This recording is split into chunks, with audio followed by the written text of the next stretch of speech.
my journey, I was actually an intern at Radio City. And I was doing my MBA. While working there, they offered me a PPO. I joined them as a management trainee, and I worked there for 5.5 years. Wow. So from an intern to a marketing manager, overlooking Bombay and Nagpur. So I think that first company is really very close to my heart. Not saying that the others aren't, but I started my career. Right. And you know what, Kunal? The funny thing is, I did my MBA thinking I will join any great FMCG company, and that is what I had thought while entering into my second year of MBA. But recession hit, and unfortunately the companies did not come. And I think that's how media happened. And since then it's been only media for me. Yeah. But at Radio City, what had happened, I think, again, thanks to the leaders who I worked with, some amazing stalwarts and leaders. I think whatever I am today, obviously the credit goes to my mom.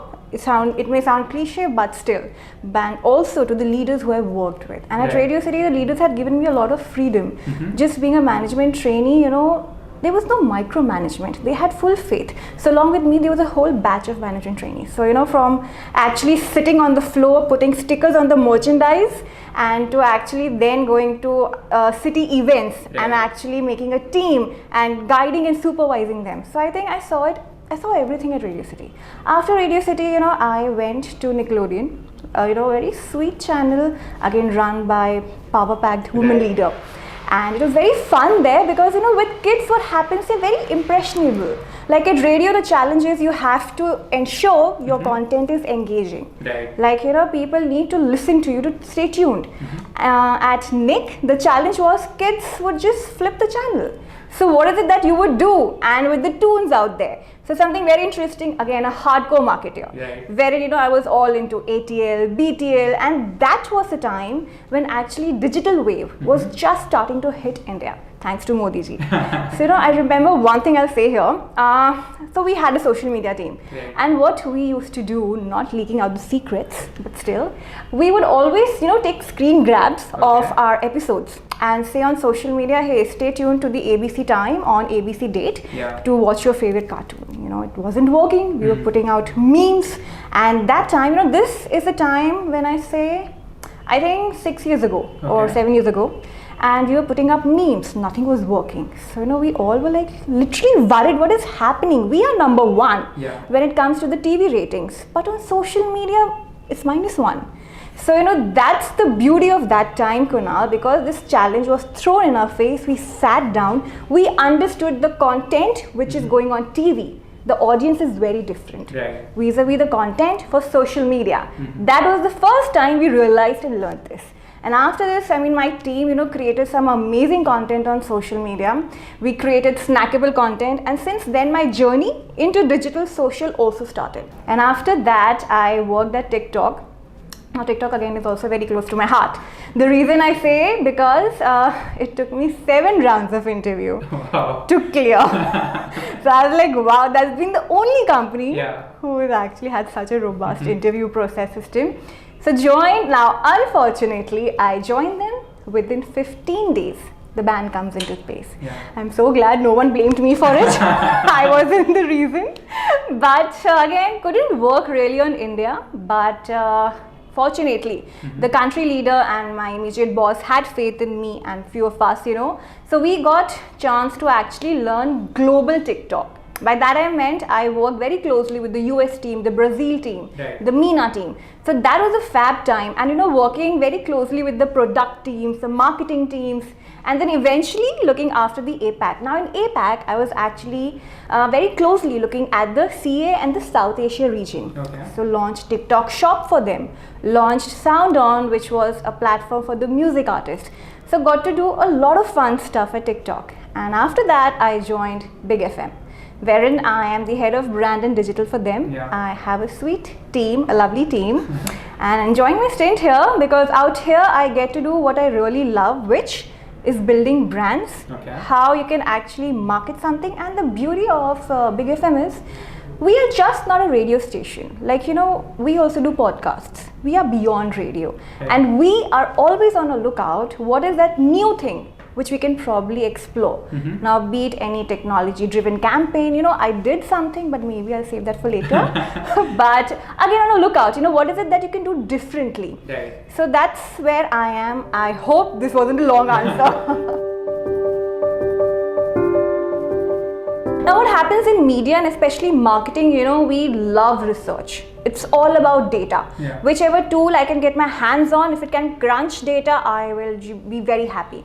But I think before I joined, everyone was relying on that. But there was a problem with the rankings. We were really trying very hard to be in the number 1, number 2 radio station, especially in Bombay. Because what happens in media, metros are your bigger deal out here, and Bombay, Delhi become to be the cream of the pie.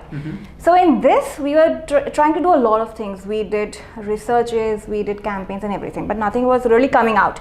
So that was the time when I said, hey, wait, pause. We have the research agency. Yeah. The research agency gave me 5 bullet points.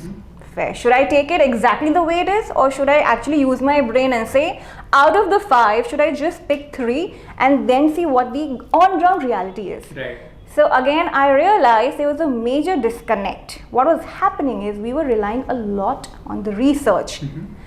That gave me a chance to change the perspective of the management. I said, listen, let's get our RJs, let's meet our audience directly. Let's understand if these 5 pointers from the research agency is exactly what they want. And trust me, Kunal, when I did this, oh God, lovely days, I think I can't really share much details. Sure, yeah. But I remember, oh God, going to Turbhe and where all, doing this with my RJs in this one lovely branded van. And we realized out of the 5 points which the agency had told us, only 1 came out very strongly in this conversation with all these thousands of people in just Bombay. So that's the time we realized, listen, it's not always a good idea to take research as is. Right. Use your experience, use your expertise, then decide your strategy. And that's what we did. And I was very happy to say, my CEO and CEO back then, Ashit and Apurva, respect to them, and even Sanat for that matter, my immediate boss back then, they had faith in me. They actually implemented whatever I did back then across India. Yeah. So that was a very high point for me. And again, a learning. Do not rely only on your research. So when I started my career in marketing, especially the media and the entertainment sector, that time it was all about doing something for the masses.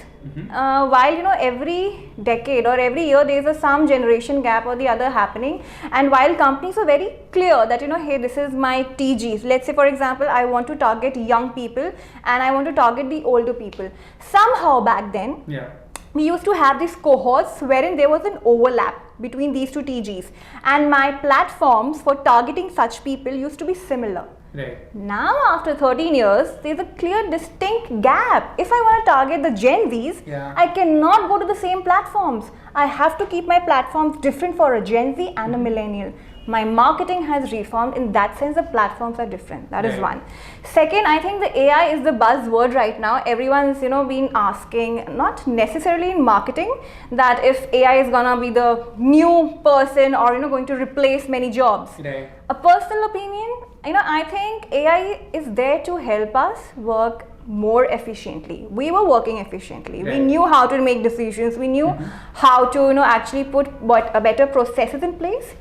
AI is going to help us automate it. Like for example, in radio, we used to have a team who would actually sit manually, Kunal, and they would act, oh my God, that was a laborious task, and such teams are not glorified, which is so sad. They used to sit, they used to have a 24-hour clock. They would manually sit and place advertisements. For example, 16:01 second, ABC jingle will play. 16:09, RJ talk. Right. So actually the scheduling would happen, they would spend like the entire midnight would go for them. But now thanks to the AI, I can even schedule my posts a week before. Like my team is out and they're like, ma'am, we've done everything. Scheduling is done, everything will be right. So again, AI helps me there. And when it comes to marketing, primarily to M&E, after media and entertainment, after the generation, the targeting audience, the platforms have evolved. The earlier thing, no one ever thought, that the power of voice would be something wherein marketers would be running for. We all were very happy with the traditional media. I love OH. Like, whenever I see a great OH or a 3D hoarding, I get very excited. Like on my LinkedIn, most of the posts are about OH, but now if you see the OH, that has transformed. Just from being a traditional one outside your highway, you have some lovely anamorphic billboards coming in. Right. In fact, I know someone who actually, he's in experiential space itself. With the use of hologram technology, he is able to build your logo like a fog. You can actually walk through it. Wow. So I'm like, wow, that's amazing. So OH has transformed. Now, and again, now someone else I know, he actually, he also monitors OH very closely. When it comes to programmatic, calculating the ROI. So another friend has an agency who does this. So again, OH has also evolved. Like Bark, the agency, for us in M&E, Bark has not considered OH as one of the medium to be monitored when it comes to how many people have seen your billboard or how it is performing. Right. But now this friend of mine, he has his company, he does it. So that's again something changed for OH. So there's a lot which is happening now digital. Earlier digital was all about hey, social media, Facebook. I don't know if you're from the generation of Orkut, but that also was there. But yeah, I never worked on it because I was still in college. So Facebook, Insta was all about putting up social media and how best you can probably boost it. Right. But now you have your short format videos. So how can you actually engage with your audience?